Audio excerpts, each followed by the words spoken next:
ಆತ್ಮೀಯ ಯೂಟ್ಯೂಬ್ ವೀಕ್ಷಕರಿಗೆ ನಮಸ್ಕಾರ. ಮಾಹಿತಿ ನಿಮಗಾಗಿ ಯೂಟ್ಯೂಬ್ ಚಾನಲ್ಗೆ ತಮ್ಮೆಲ್ಲರಿಗೂ ಸ್ವಾಗತ. ಇದೊಂದು ನಡುಗನ್ನಡ ಸಾಹಿತ್ಯದ ಧ್ವನಿಮುದ್ರಣ ಪಾಠ. ನಡುಗನ್ನಡ ಸಾಹಿತ್ಯ ಅಥವಾ ಮಧ್ಯಕಾಲೀನ ಕನ್ನಡ ಸಾಹಿತ್ಯ ವಚನ ಸಾಹಿತ್ಯದಿಂದ ಆರಂಭಗೊಂಡು ಮುದ್ದಣ್ಣನ ಸಾಹಿತ್ಯದವರೆಗೆ ನಡುಗನ್ನಡ ಸಾಹಿತ್ಯವೆಂದು ಅಥವಾ ಮಧ್ಯಕಾಲೀನ ಕನ್ನಡ ಸಾಹಿತ್ಯವೆಂದು ನಮಗೆ ಕಂಡುಬರುತ್ತದೆ. ಮಧ್ಯಕಾಲೀನ ಕನ್ನಡ ಸಾಹಿತ್ಯದಲ್ಲಿ ಬರುವ ಸಾಹಿತ್ಯದ ರೂಪಗಳು, ಸಾಹಿತ್ಯದ ಪ್ರಕಾರಗಳು, ಹೊಸ ಹೊಸ ಕಾವ್ಯ ಪ್ರಕಾರಗಳ ವೈಶಿಷ್ಟ್ಯಗಳು, ಇದರ ಲಕ್ಷಣ, ನಡುಗನ್ನಡ ಸಾಹಿತ್ಯದ ಮೇಲೆ ಪ್ರೇರಣೆ, ಪ್ರಭಾವ, ಸ್ವರೂಪ, ಧೋರಣೆಗಳ ಕುರಿತಾದಂತಹ ಒಂದು ಧ್ವನಿಮುದ್ರಣ ಪಾಠ.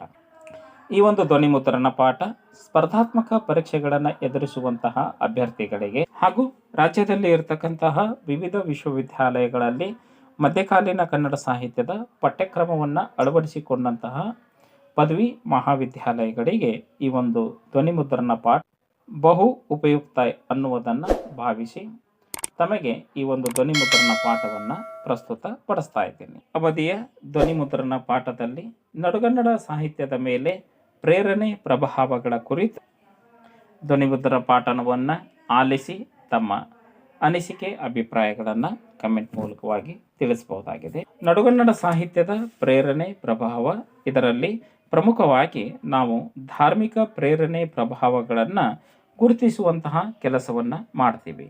ಕಾರಣ ವಚನ ಸಾಹಿತ್ಯ. ಈ ನಡುಗನ್ನಡ ಸಾಹಿತ್ಯ ಕೆ ವೆಂಕಟ ರಾಮಪ್ಪನವರು ಈ ಒಂದು ಅವಸ್ಥೆಯನ್ನು ಸ್ವತಂತ್ರ ಯುಗ ಎಂದು ಕರೆಯುತ್ತಾರೆ.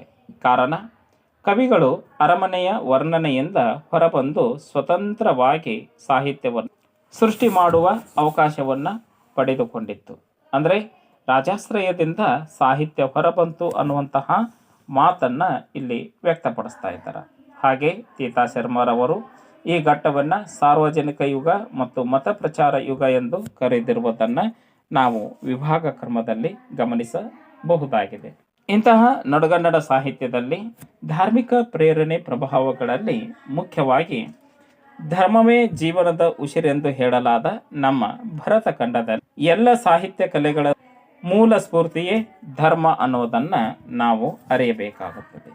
ಈ ಮಾತು ನಮ್ಮ ಕನ್ನಡ ನಾಡಿಗೂ ಅನ್ವಯ ಆಗುತ್ತದೆ.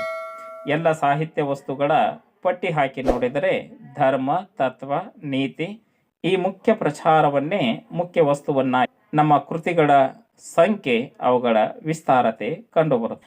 ಧರ್ಮ ಪ್ರಸಾರ ಮಾಡಲು ಸಾಹಿತ್ಯ ಒಂದು ಮಾಧ್ಯಮವಾಗಿ ಬೆಳೆದಿದ್ದು, ಜೊತೆಗೆ ತಮ್ಮ ಧರ್ಮವನ್ನು ಎತ್ತಿ ಹಿಡಿಯುವುದು ಆಯಾ ಕವಿಗಳ ಧೋರಣೆಯೂ ಕೂಡ ಆಗಿತ್ತು ಅನ್ನೋದನ್ನು ಗಮನಿಸಬೇಕು. ಉದಾಹರಣೆ, ಷಟ್ಪದಿ ಬ್ರಹ್ಮ ರಾಘವಾಂಕನು ರಚಿಸಿದ ಹರಿಶ್ಚಂದ್ರ ಕಾವ್ಯ ಬರೆದು ಹರಿಹರನಿಗೆ ಅದನ್ನು ತೋರಿಸಿದಾಗ ಹರಿಹರನು ಕನಿಷ್ಠರ ಮೇಲೆ ಕಾವ್ಯವನ್ನು ಬರೆಯಬಾರದು ಎಂದು ರಾಘವಾಂಕನಿಗೆ ಶಿಕ್ಷೆ ಕೊಟ್ಟ ಪ್ರಸಂಗ ನಮಗೆ ಇಲ್ಲಿ ಸ್ಮರಣೀಯವಾದದ್ದು. ಈ ಒಂದು ಶಿಕ್ಷೆ ಐತಿಹ್ಯವೋ ಜನವಾಣಿಯೋ ಅದು ಅರಿಯದಿದ್ದರೂ ಈ ರೀತಿಯಾದಂತಹ ಒಂದು ಸನ್ನಿವೇಶ ನಮ್ಮ ನಡುಗನ್ನಡ ಸಾಹಿತ್ಯದಲ್ಲಿ ಇದೆ ಅನ್ನೋದನ್ನು ನಾವು ಸ್ಮರಿಸಿಕೊಳ್ಳಬೇಕಾಗುತ್ತದೆ. ಏನೇ ಇರಲಿ, ನಡುಗನ್ನಡ ಸಾಹಿತ್ಯದಲ್ಲಿ ಧಾರ್ಮಿಕ ಪ್ರೇರಣೆ ಪ್ರಭಾವದೊಳಗೆ ಮೊದಲನೇದಾಗಿ ಜೈನ ಧರ್ಮದ ಕುರಿತಾಗಿ ತಿಳಿದುಕೊಳ್ಳೋಣ. ನಮ್ಮ ಕನ್ನಡ ನಾಡಿನಲ್ಲಿ 11ನೇ ಶತಮಾನದಿಂದ 14ನೇ ಶತಮಾನದವರೆಗಿನ ಅವಧಿಯಲ್ಲಿ ಹೊಯ್ಸಳರು ಜೈನ ಧರ್ಮವನ್ನು ಘೋಷಿಸಿ, ಪೋಷಿಸಿ, ರಕ್ಷಿಸಿದರು. ಕ್ರಿಸ್ತಶಕ 1116ರ ಬಿಟ್ಟಿದೇವನ ಮತಾಂತರದ ನಂತರ ಜೈನ ಧರ್ಮಕ್ಕೆ ಆಶ್ರಯ ದೊರೆಯಿತು. ರಾಣಿ ಶಾಂತಲೆಯೂ ಕೂಡ ಜೈನ ಮತದ ನಿಷ್ಠೆಯನ್ನು ಹೊಂದಿದವಳು. ಹೀಗಾಗಿ ಈ ಅವಧಿಯಲ್ಲಿ ಶಾಂತಿನಾಥ, ಆದಿನಾಥ, ನೇಮಿನಾಥ, ಪಾರ್ಶ್ವನಾಥ, ಧರ್ಮನಾಥ, ಅನಂತನಾಥ, ವರ್ಧಮಾನರ ಪುರಾಣಗಳನ್ನು ಮತ್ತೆ ಹೊಸದಾಗಿ ಬರೆಯಲ್ಪಟ್ಟವು. ಆದಿಪುರಾಣದಲ್ಲಿ ಭರತನ ಕಥೆ ಅಂತರ್ಗತವಾಗಿದ್ದರೆ ಭರತೇಶ ವೈಭವದಲ್ಲಿ ಪ್ರತ್ಯೇಕವಾಗಿ ಮೂಡಿಬಂದಿದೆ. ಬಲದೇವ, ವಾಸುದೇವ, ಪ್ರತಿವಾಸದೇವರು ಕೆಲವು ತೀರ್ಥಂಕರರ ಕಾಲದಲ್ಲಿ ಅವತರಿಸುತ್ತಾರೆ.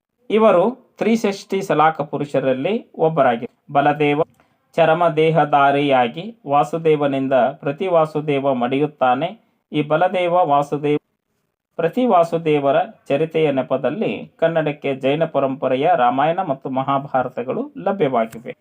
ಕವಿಗಳಾದ ಕುಮುದೆಂದು, ದೇವಪ್ಪ, ಚಂದ್ರಸಾಗರವರ್ಣಿ ಹಾಗೂ ನಾಗಚಂದ್ರ ಮೊದಲಾದವರು ಜೈನ ರಾಮಾಯಣದ ಕಾವ್ಯಗಳನ್ನು ರಚನೆ ಮಾಡಿದಂತಹ ಕವಿಗಳು ಆಗಿದ್ದಾರೆ. ಇದಲ್ಲದೆ ಅನೇಕ ತೀರ್ಥಂಕರರ ಪುರಾಣ ಕಾವ್ಯಗಳು ಈ ಒಂದು ಮಧ್ಯಕಾಲೀನ ಕನ್ನಡ ಸಾಹಿತ್ಯದ ಅವಧಿಯೊಳಗೆ ರಚಿಸಲ್ಪಟ್ಟಿವೆ. ಚಂಪು, ಗದ್ಯ, ಷಟ್ಪದಿ ಸಾಂಗತ್ಯಗಳಲ್ಲಿ ಜೈನ ಪುರಾಣಗಳು, ಆಗಮಿಕ ಕಾವ್ಯಗಳು ರಚನೆಯಾಗಿದ್ದು ಈ ಒಂದು ಅವಧಿಯ ಹೆಮ್ಮೆಯ ಸಾಹಿತ್ಯ ರೂಪಗಳನ್ನುವುದನ್ನು ನಾವು ಸ್ಮರಿಸಿಕೊಳ್ಳಬೇಕಾಗುತ್ತದೆ.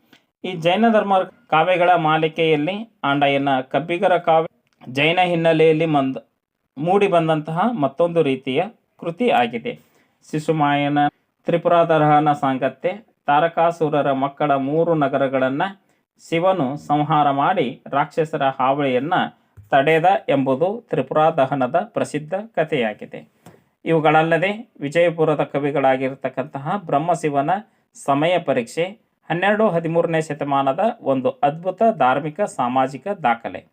ಮಲ್ಲಿಕಾರ್ಜುನ ಹಾಗೂ ಆತನ ಮಗ ಕೇಶಿರಾಜನು ಜೈನ ಧರ್ಮದ ಹಿನ್ನೆಲೆಯಲ್ಲಿಯೇ ಸಾಹಿತ್ಯ ರಚನೆ ಮಾಡಿದ್ದಾರೆ ಅನ್ನುವುದು ನಿಸ್ಸಂಶಯ.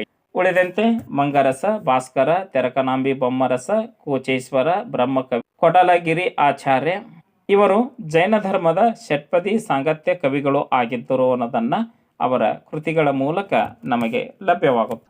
ಧಾರ್ಮಿಕ ಪ್ರೇರಣೆ ಪ್ರಭಾವದ ಹಿನ್ನೆಲೆಯಲ್ಲಿ ಜೈನ ಧರ್ಮ ಪ್ರಾಚೀನ ಕಾಲದಿಂದಲೂ ಮಧ್ಯಕಾಲೀನ ಕನ್ನಡ ಸಾಹಿತ್ಯದ ಅವಧಿಯಲ್ಲಿಯೂ ತನ್ನ ಪ್ರಭಾವವನ್ನು ಉಳಿಸಿಕೊಂಡು ತನ್ನ ಪ್ರೇರಣೆಯನ್ನು ಉಳಿಸಿಕೊಂಡು ಮುನ್ನಡೆದಿದೆ ಅನ್ನುವುದಕ್ಕೆ ಜೈನ ಕಾವ್ಯಗಳು, ಜೈನ ಧರ್ಮದ ಹಿನ್ನೆಲೆಯಲ್ಲಿ ರಚನೆಯಾದಂತಹ ಕೃತಿಗಳು, ಜೈನ ಧರ್ಮದ ಕವಿಗಳ ಕುರಿತಾದಂತಹ ಒಂದು ಮಾಹಿತಿಯನ್ನು ತಾವು ಅವಲೋಕನ ಮಾಡಿದರೆ. ಹಾಗಾಗಿ ಒಂದು ಧ್ವನಿಮುದ್ರಣ ಪಾಠದ ಧಾರ್ಮಿಕ ಪ್ರೇರಣೆ ಪ್ರಭಾವ ಮಾಲಿಕೆಯೊಳಗ ಜೈನ ಧರ್ಮದ ವಿಚಾರವನ್ನು ನಾವು ತಿಳಿದುಕೊಂಡಂತೆ ಆಯಿತು. ಇನ್ನು ಮುಂದಿನ ಧ್ವನಿಮುದ್ರಣ ಪಾಠದಲ್ಲಿ ವೀರಶೈವ ಧರ್ಮದ ವಿಚಾರಗಳು, ಶೈವ ಧರ್ಮದ ವಿಚಾರಗಳು, ವೈದಿಕ ಧರ್ಮದ ವಿಚಾರಗಳ ಕುರಿತು ಅವಲೋಕನ ಮಾಡೋಣ. ಪಾಠದ ಕುರಿತು ಏನಾದರೂ ಅನಿಸಿಕೆ ಅಭಿಪ್ರಾಯಗಳು ಇತ್ತು ಅಂದರೆ ಕಮೆಂಟ್ ಮೂಲಕವಾಗಿ ತಿಳಿಸಬಹುದಾಗಿದೆ. ಎಲ್ಲರಿಗೂ ಧನ್ಯವಾದಗಳು.